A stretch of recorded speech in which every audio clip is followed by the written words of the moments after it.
جاءتنا الأخبار أن أحد الشباب سلك طريق الاستقامة وركب سفينة النجاة وبدأ يحافظ على الصلاة ويحفظ القرآن. بدأ يتذكر أصحابا له لا زالوا يغرقون في لجج المعاصي والآثام، زارهم وليته لم يفعل.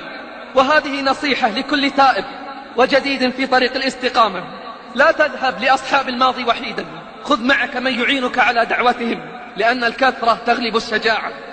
زارهم يريد لهم الهداية، فبدأ الهجوم عليه من كل الجهات: أتذكر يوم كذا وكذا؟ وعلت الأصوات وانطلقت الضحكات.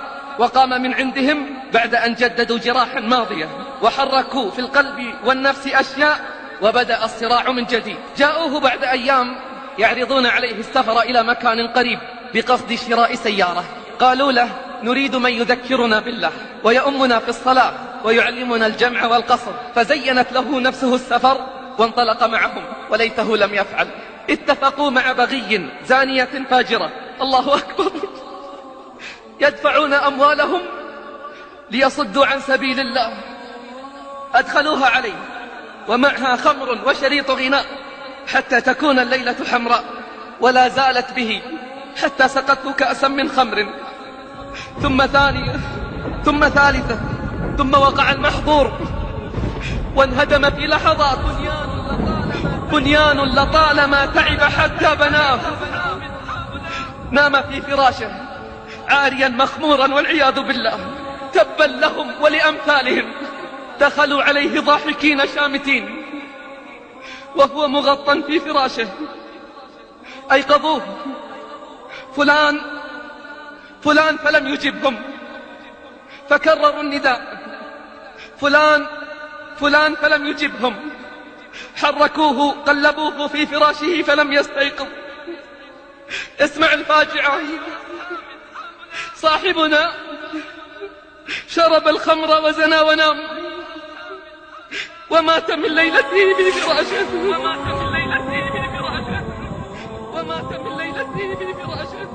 أي أصحاب هؤلاء؟ أي أصحاب هؤلاء؟ أي أصحاب هؤلاء؟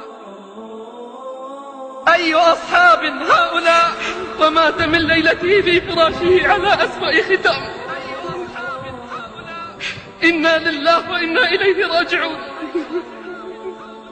يا الله يا الله، أي أصحاب هؤلاء؟ أي أصحاب هؤلاء؟ ويوم يعض الظالم على يديه، ويوم يعض الظالم على يديه يقول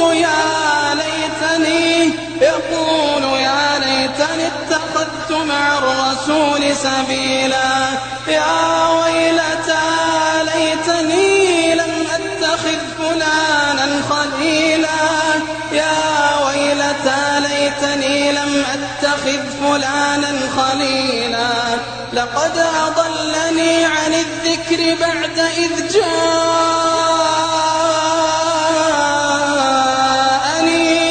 وكان الشيطان للإنسان